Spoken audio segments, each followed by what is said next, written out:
नमस्कार दोस्तों, मेरा नाम है शुभ्रांशु शुक्ला और मेरे पीछे जो ये इमारत आपको दिख रही है, ये सुप्रीम कोर्ट ऑफ इंडिया है। और उसको देखते ही हमारे दिमाग में जो ख्याल आता है वो है संविधान में लिखा हुआ एक कोट, जिसमें लिखा है कि सुप्रीम कोर्ट संविधान का और लोकतंत्र का रक्षक है। और आज इस सुप्रीम कोर्ट के जो नए सीजेआई हैं वो सीजेआई संजीव खन्ना है। और मैं इस समय यहाँ पर मौजूद हूँ तो बस इसलिए कि उनके बारे में, उनके पुराने फैसलों के बारे में, साथ ही उनके आगे जो नई चुनौतियाँ आने वाली हैं उनके बारे में संक्षेप में ही सही लेकिन चर्चा ज़रूर करें। तो जो सीजेआई संजीव खन्ना है, जिनको आज सुबह 10 बजे अपने देश की राष्ट्रपति द्रौपदी मुर्मू जी के द्वारा शपथ दिलाई गई, उस शपथ समारोह में प्रधानमंत्री नरेंद्र मोदी समेत तमाम यूनियन मिनिस्टर वहाँ पर उपलब्ध थे। वहाँ पर अपने देश के रक्षा मंत्री राजनाथ सिंह जी भी उपलब्ध थे। और अब जब सीजेआई बन चुके हैं संजीव खन्ना जी, तो उनके बारे में, उनके पुराने फैसलों को जो हम देखेंगे तो कहीं ना कहीं 370 का भी फैसला हमें दिखेगा, जिसको खारिज कर दिया था 5 बेंच की पीठ ने। और उस 5 बेंच की पीठ में कहीं ना कहीं संजीव खन्ना भी। संजीव खन्ना जब से बीजेपी सरकार आई है, जब से बीजेपी सरकार के 10 साल हुए हैं, इन 10 सालों में 9 सुप्रीम कोर्ट के जज बदल चुके हैं। और जो सबसे पॉपुलर और सबसे ज़्यादा समय बिताने वाले जज रहे हैं वो DY चंद्रचूड़ जी रहे। और उसके बाद उनकी विरासत और ये जो साझा विरासत जजस की चली आई है, जो सुप्रीम कोर्ट के लिए जो उन्होंने एक न्याय का जो बिंब बना कर रखा है, उसकी विरासत को आगे ले जाने का काम मई 2025 तक का संजीव खन्ना को मिला है। और संजीव खन्ना केवल 370 की उस बेंच पर नहीं थे।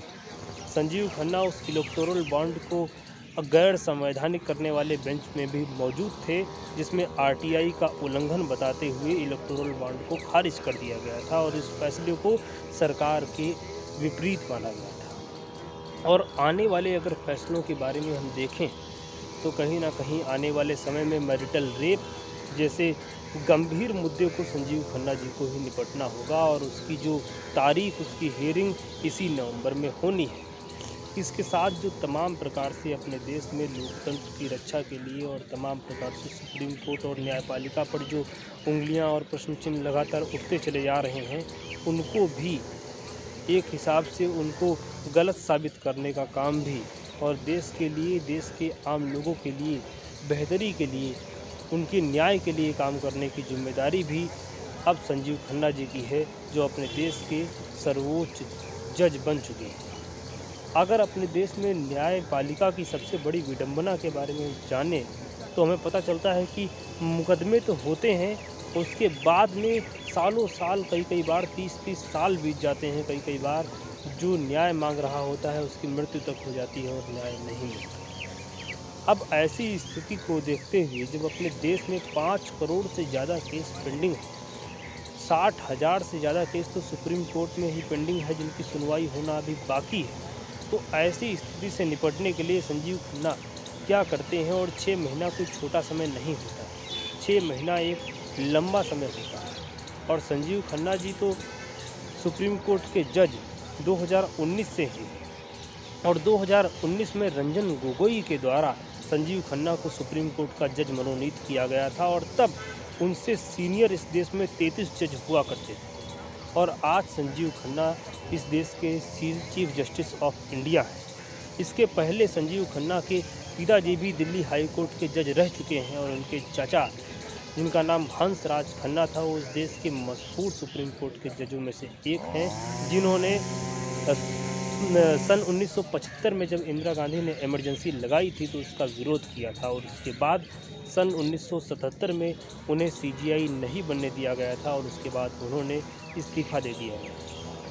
तो आज ये भी देखना होगा क्या संजीव खन्ना अपने चाचा की उस जो विरासत को, जिसमें उन्होंने सरकार के खिलाफ भी खड़े होने से एक बार भी संकोच नहीं किया, चाहे उन्होंने भले ही चीफ जस्टिस ऑफ इंडिया की कुर्सी और चीफ जस्टिस ऑफ इंडिया का ओहदा छोड़ दिया, लेकिन उन्होंने कोई परहेज नहीं किया सरकार के खिलाफ भी बोलने से। तो क्या उस विरासत को भी वो आगे ले जाते हुए हमें दिखेंगे, वो तो हमें आगे के फैसलों से ही पता चलेगा। इसके साथ ही कई महत्वपूर्ण फैसले, मैंने जैसे बताया मैरिटल रेप का एक फैसला संजीव खन्ना जी की ही पीठ को संभवतः लेना होगा। इसके साथ में जो गूगल और एंड्रॉयड के द्वारा जो एक प्रकार का प्रभुत्व, जो एक प्रकार की प्रभुत्व और डोमिनेंस जो स्थापित करी जा रही है, हमारे डेटा को वो स्टोर करते हैं, उसके बाद में जो उसको बेचते हैं, इसको लेकर भी एक महत्वपूर्ण फैसला उन्हें देना पड़ सकता है। ये भी सुप्रीम कोर्ट में केस आ चुका है। इसके साथ तमाम महत्वपूर्ण फैसले संजीव खन्ना जी लेंगे और उनको देखते हुए हम आगे भी इससे जुड़ी हुई तमाम जानकारियाँ और खबरें आपसे साझा करते रहेंगे। नमस्कार।